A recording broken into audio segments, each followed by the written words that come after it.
Hello and welcome back to another video here on my channel. Today's video is talking about how to rhinestone your figure skates. As most of you know, my figure skates are rhinestoned. Actually, every single pair of skates I've ever owned have been rhinestoned. And one of the number one questions I get asked is, how do you rhinestone your skates? So I thought I would finally make a longer tutorial talking about how to rhinestone your skates, the materials that you'll need, and where you should preferably place them depending on what type of skates you have. I don't exactly know who started the trend, but it's pretty common to see a lot of skaters rhinestoning their skates now. There are a lot of fun patterns and colors you can do for this, and people get really creative with the shapes and the colors and all those things for their rhinestone pattern. For my pianos, I went really simple and I just did the crystal because I knew I'd be competing with these and I wanted to make sure that no matter what dress I was wearing, it matched and it didn't stick out too much. With my old SP Teri skates, I chose to do crystal AB in a bunch of different sizes down the back of my skate, and I really like that because you could hide it under your tights, or if you had in the boot tights or tights that were a little bit higher up, then they stuck out a little bit. So really the color, the shape, the style, all of that is completely up to you and whatever you want to do.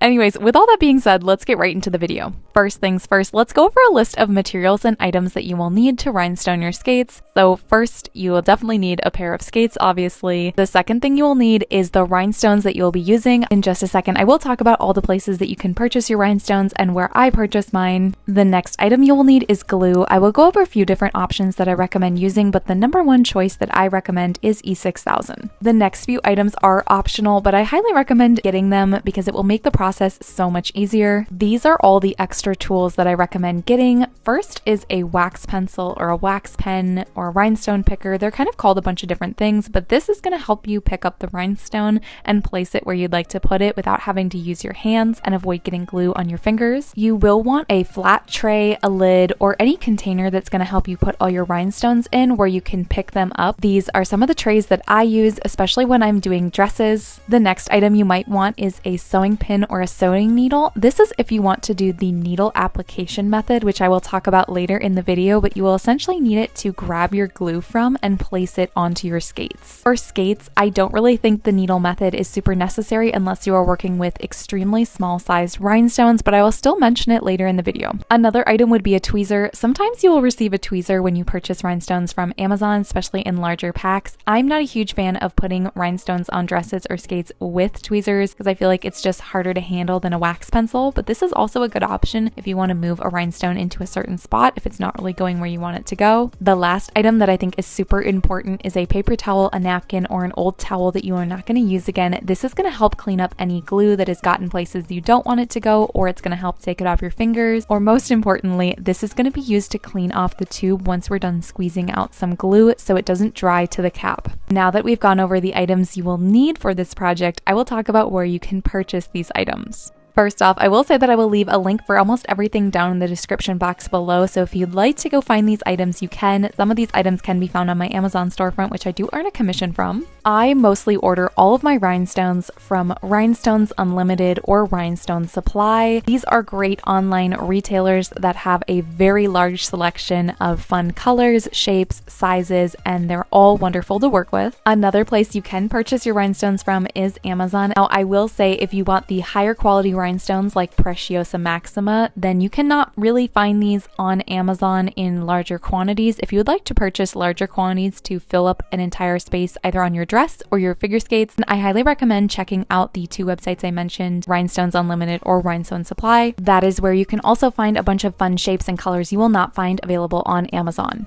Now that I've talked about where you can purchase your rhinestones, I wanted to talk about what type of glue I use and the different options available, the pros and cons for most of them when it comes to rhinestoning your figure skates. I will post a picture on screen here, but these are the three glues I have used in the past when it came to rhinestoning my figure skates. The first one is Gem Tack. The second one is the traditional E6000 that dries clear and comes in a tube. And the last one is E6000 Fabric Fuse. Out of all of these options, the one that has held up the best and held up through competitions, lots of falls, learning the axle, learning doubles, all of those things, is the traditional E6000 that dries clear and comes in a tube. When Whenever I've used Gem Tack or the E6000 fabric fuse, it does dry down and hold up for a few days or a few weeks, but eventually the rhinestones do fall off regardless of what move or skill I am working on. So that is why from now on I will only be using the clear E6000 that comes in a tube. So now that I've talked about the glue that I recommend using for this project, let's go over what you should do before starting the rhinestone process. The prep before putting the rhinestones on is super important, especially if you would like your rhinestones to properly set and last without falling off of your skates. What you will want to do is find a time that you're not skating for the next 3 or 4 days, because it's going to take some drying time before applying your rhinestones and some drying time after applying the rhinestones. I recommend letting your skates dry completely for 24 to 48 hours before putting any rhinestones on, so making sure that you thoroughly clean them out, you let them air dry, and you let them sit without going skating for the next 24 to 48 hours. Once your skates are fully dry, what I like to do is either take an eyeglass wipe or just a baby wipe and go over the areas that I would like to place my rhinestones on to clean up any dirt or grime that is stuck on the skate.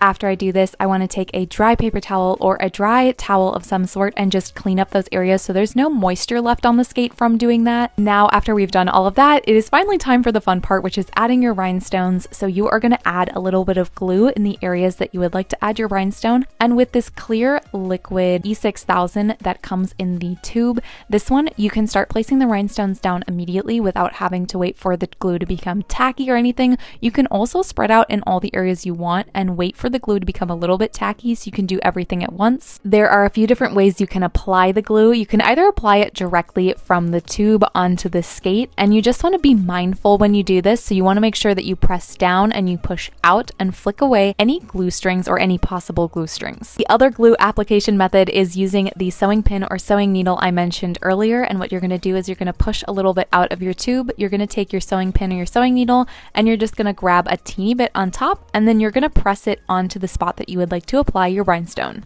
And for the sewing needle or sewing pin method, you will have to flick it a little bit to get rid of those glue strings. It's really easy to get rid of glue strings before they dry or become tacky. Once they dry and become tacky, it's a little bit harder. Now that our design is fully completed, it's time to let your skates dry before you wear them to the rink. So you want to make sure that you leave your skates propped up in a well-ventilated area. I even recommend having a fan sitting on them for at least a couple hours. And then you want to make sure that your skates will just sit here untouched for 48 to 72 hours so the glue can properly dry. Anyways, that is how I rhinestone my skates. If you have any questions, please leave them in the comment section below.